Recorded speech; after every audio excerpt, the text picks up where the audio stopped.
All right, Logan. So I got you and Francisco Lindor's swing right here.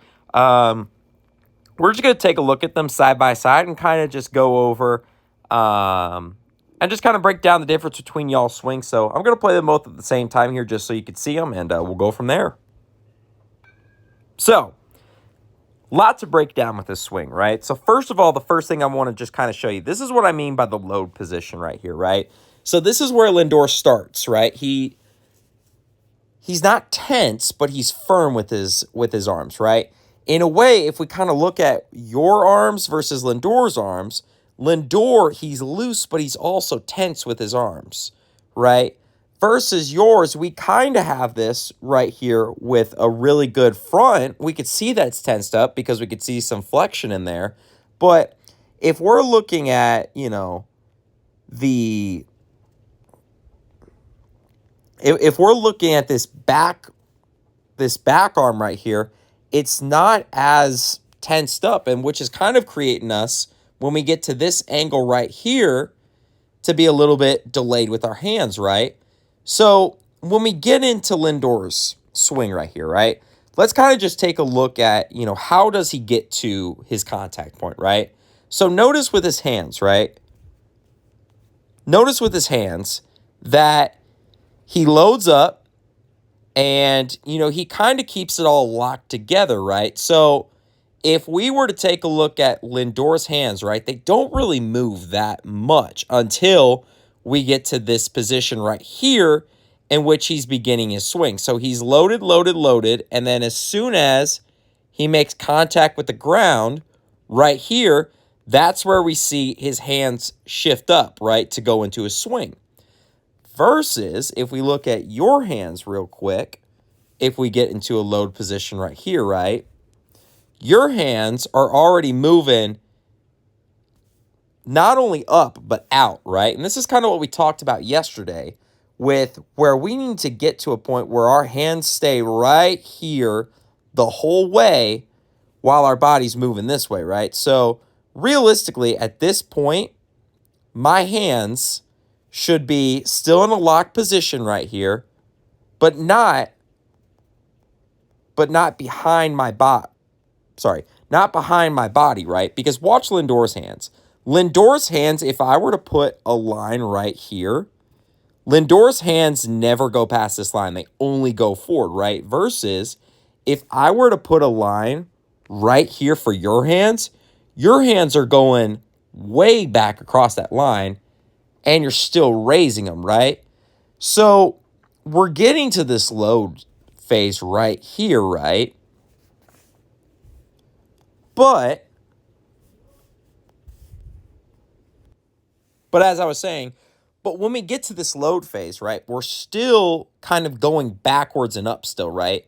Which is creating us to get to this point where our hands are so that are lacking behind us that we have to overcompensate, right? And try to bring this barrel all the way around, right? Versus Lindor's, if we take kind of a look at his bat path is just straight on point to this baseball here, right? It goes down to the point of where it's down, and then it just gradually kind of has this bat path line, right? Versus ours, if I were to clear everything, your bat path goes down, around, and back to the baseball, right? And that's kind of what we talked about yesterday. What we don't want to do is have an outside-inside swing, because either we're going to push the ball this way or we're going to pull the ball away this way, right? Versus what we want to do is get to a point where we can make level contact right here, right? And, we're getting good barrel on the baseball. And actually, I believe on this one, we did actually get good barrel on that baseball, because as we kind of look there, that's kind of the center of the barrel. You could barely kind of see the outline, but it's kind of more on this is kind of our barrel right here, and we're a little bit on the lower half of that barrel. So it's a good contact point, but the reason that we're going this way or this way with our hits instead of where we want it to be down the middle here is because we're not taking the best bat path to it, right? We're going out, down, and up, right? Versus Lindor's, if we take a look, it's just down and riding a plane right here, right? It's going down to that baseball and riding a plane with a little bit of lift on it, right? So that's more so what I'm talking about when it comes to, having a good bat path, and more so also this load. So it's really going to be something that we need to work on here for the next few lessons, is really getting into a good load position, because we really do actually have a great,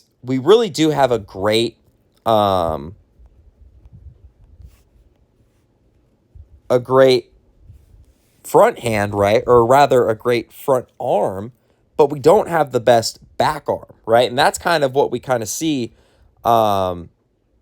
is kind of the driving force to Lindor's swing, right? And getting into the slow, because notice Lindor is kind of into this position right here versus, if we look at yours, it's more so like this, right?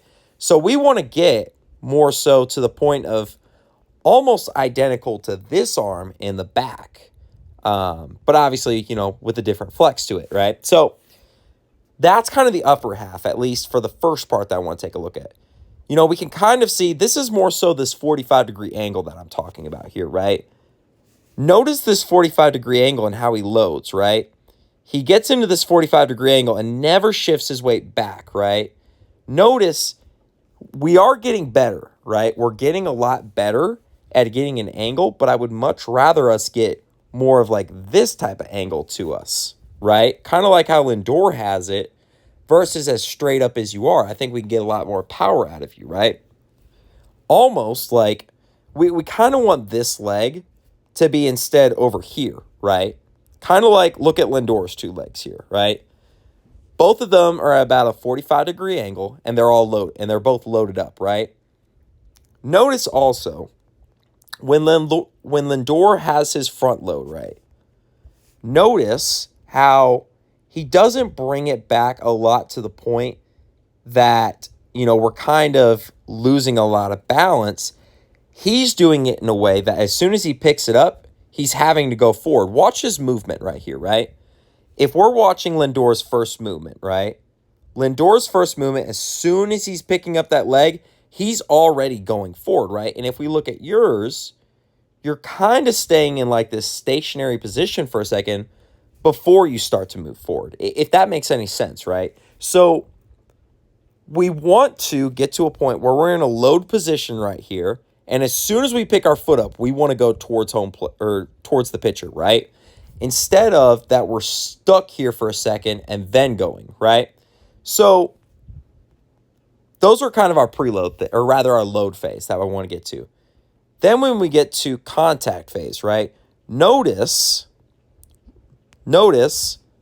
we have the exact backhand now that we want.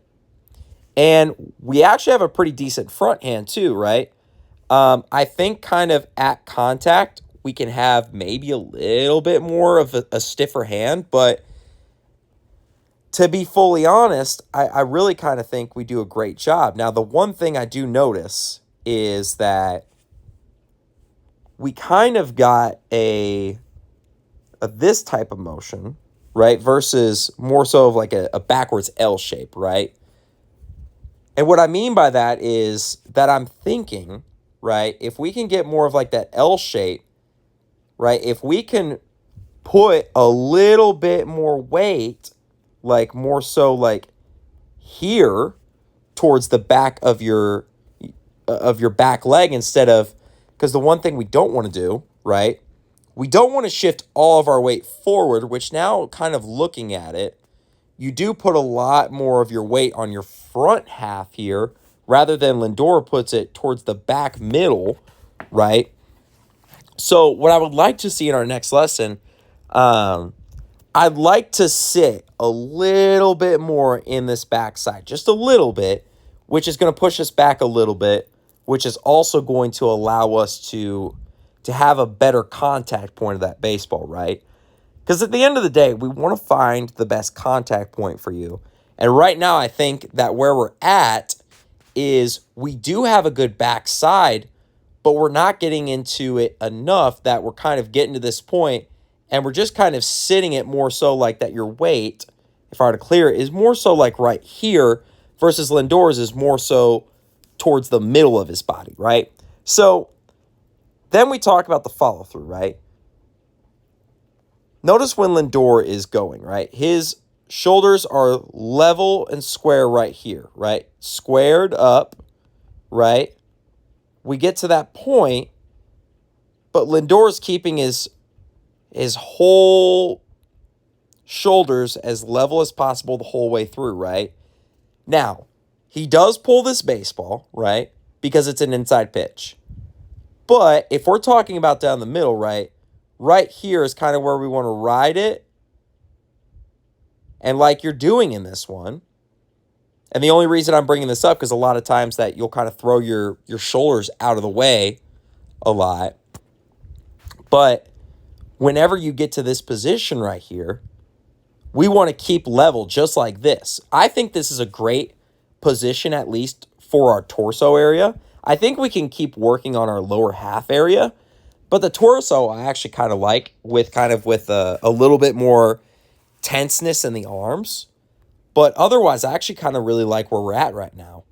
And notice we kind of get a little bit, loose and weak at contact point versus watch Lindor. Lindor at contact point here is really firm, right? He gets very firm, and from there, he's able to kind of just power that baseball out, right? And kind of ride that baseball out. Versus here, we get here and then we kind of weaken up, right? If you kind of see on your front arm here, you kind of weaken up just a tad, which I think we can really work on a little bit. So I know that's kind of a lot to break down in this first video,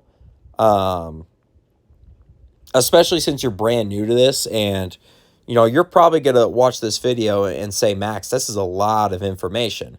But understand, it's going to take time. It's not necessarily something that, we're going to do, all in one session. We're going to do this over a span of sessions and kind of work to kind of get ourselves in a position where that we can consistently kind of get into this number one, our load, number two, our contact point, and then three, obviously our follow through, which will come with time as well. But I really kind of want to put this video together just to kind of show you what we're working with and also, just what to build off of for the future. So obviously, if you have any questions, feel free to reach out to me and we can kind of go over it a little bit. But, I wish you the best of luck on your tryout and keep me updated.